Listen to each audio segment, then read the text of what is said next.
Hello and welcome. Thank you so much for joining me once again on my program. I appreciate you wherever you're connecting from. And I say thank you so much for being there.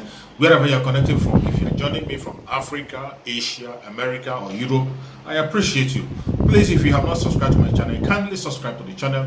Click the notification bell so that you'll be notified each time I upload a video.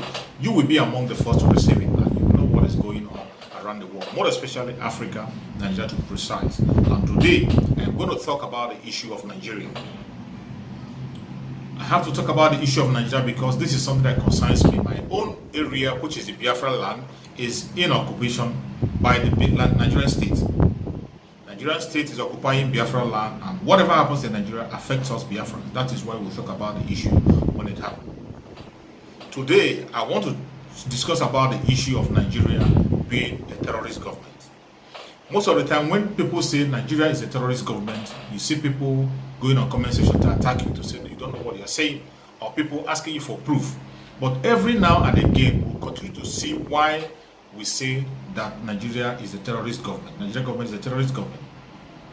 Nigerian government definitely has been hijacked by the terrorists since Muhammadu Buhari come to power.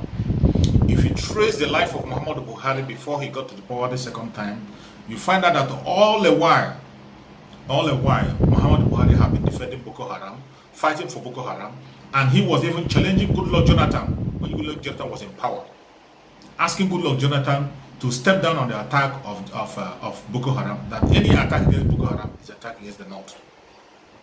That is the reason why you see that the government of Muhammadu Buhari can never defeat Boko Haram, in as much as he campaigned with them that he is going to defeat them in 6 months, thinking that when he gets to the power he will defeat them. But what happened? Instead of defeating Boko Haram, what he did when he got to power was to release all the Boko Haram members that Goodluck Jonathan captured. He released most of them, gave them amnesty, and the funniest thing is that he recruited them into the army, to the military. Most of them today have a higher rank in the military. You call them the repentant Boko Haram.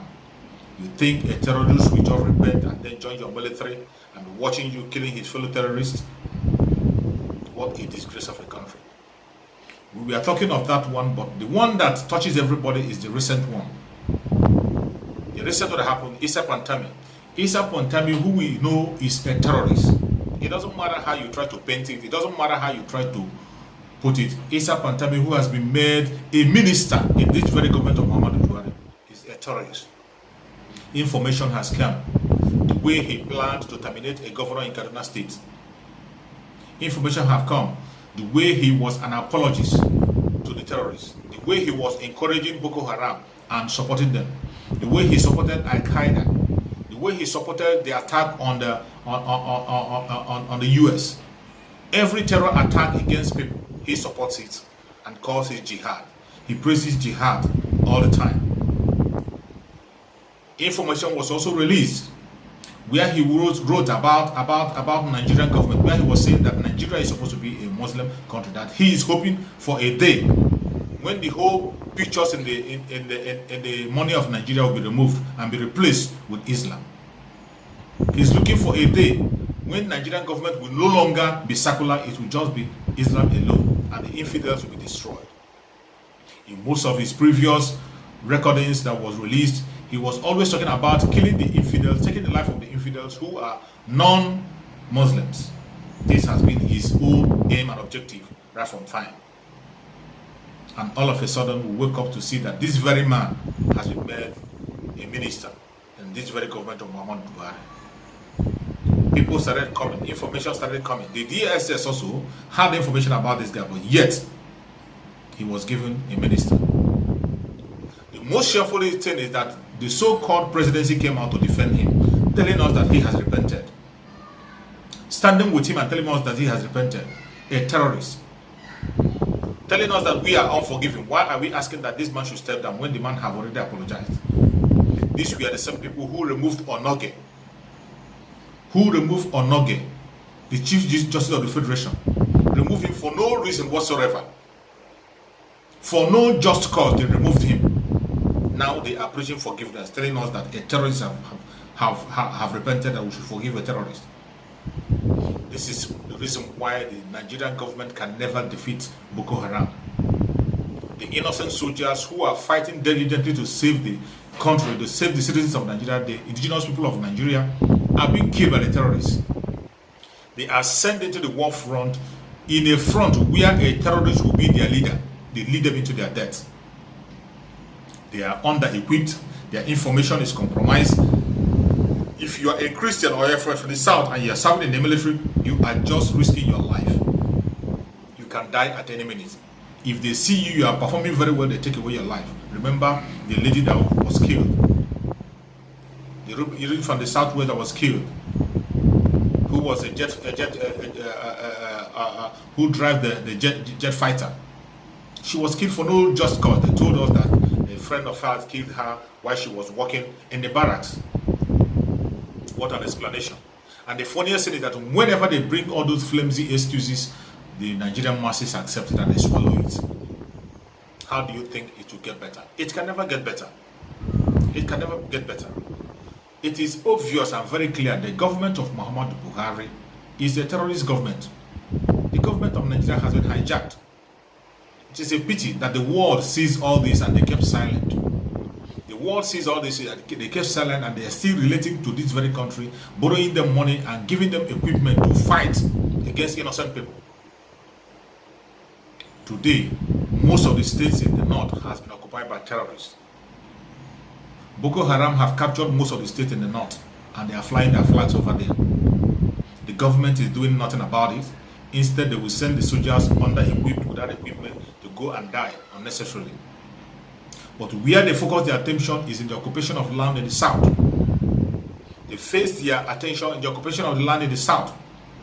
Each day they are talking about the south is the IPOB.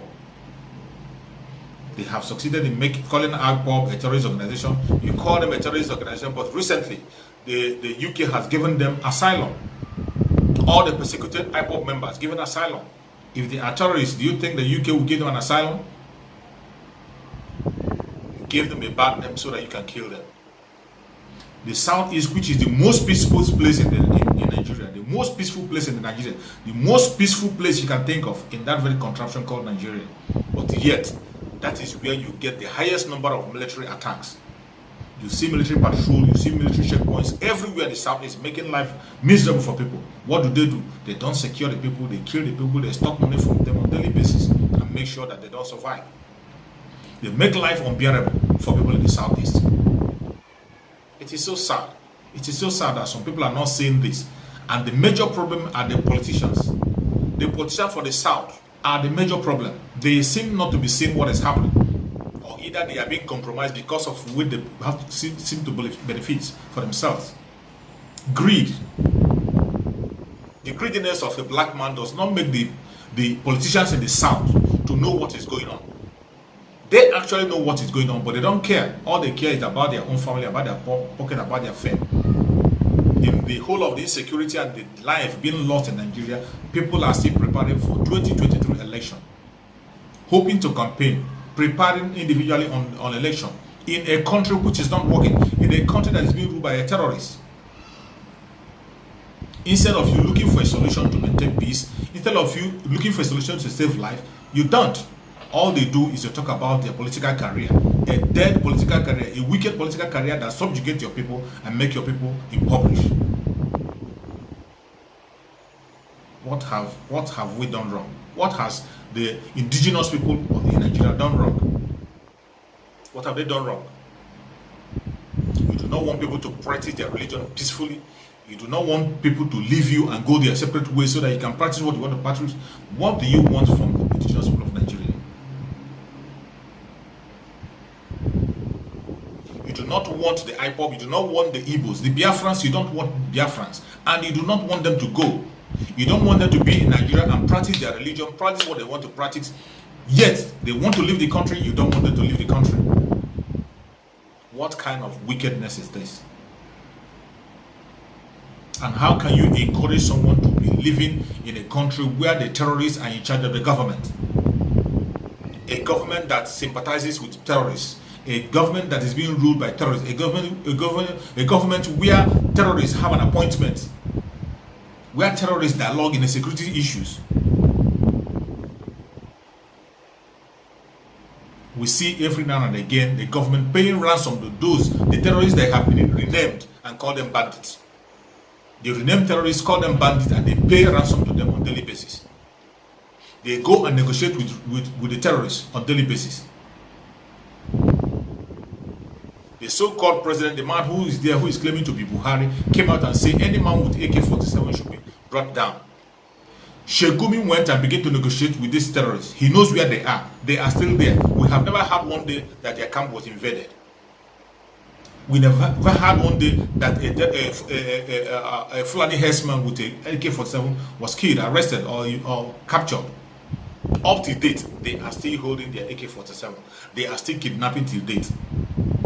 The government never go out with jet for any operation over there, but instead they go to the southeast, where the people are trying to protect themselves from the invaders. Invaders whom the government told us that are coming, they are foreigners from other land, coming to occupy Nigeria. They refused to secure the southeast. The southeast, through Mazi Nnamdi Kanu, formed the Eastern Security Network to secure the people. All you have to do is to go after them, to attack them on a daily basis. Take away the life of the innocent people. He talked about the state police. You see, you don't know what state police, you want a central police, so that you can control everything and make sure you plant your terrorists in all angles of the government. If you are still doubting if Nigeria is a government, a terrorist government, you are wasting your time, and you will doubt until when you gave your life. Then you will now understand that you are living with a terrorist. It is so sad. It is so sad that this thing is getting worse and worse every day. And the earlier we wake up and speak up, the better. The earlier we wake up and speak up, the better. There is no way you can be in a government of a terrorist government and you have peace. You cannot have peace. It doesn't matter how you pretend. It doesn't matter how you negotiate. They never accept it. They will always do what they want to do. Nigerians have lost their life a lot. They have lost a lot and they deserve peace. They deserve peace of mind. They deserve peace of mind. People should add their voice. Stop pretending. Our lawmakers should stop pretending. The politicians should stop pretending and speak up. Speak up. The pastors, the so-called elite should speak up. They should speak up because it's going to get to them. It's going to get to them. The man in Asarok might feel that he is protected. Those of them who call themselves might feel that he is protected. But it cannot be business as usual anymore. These people are growing stronger every day. And before you know it, you will all be consumed. I pray that people should add their voice and let the world hear the voice of the people and then come to their rescue. That is only the solution to save lives. The world should come to the rescue of that country, that contraption called Nigeria, and then that is the only way they can be saved. If not, something worse is going to happen very soon. Thank you so much for watching, and remember blessed. Bye-bye. See you again on the next video.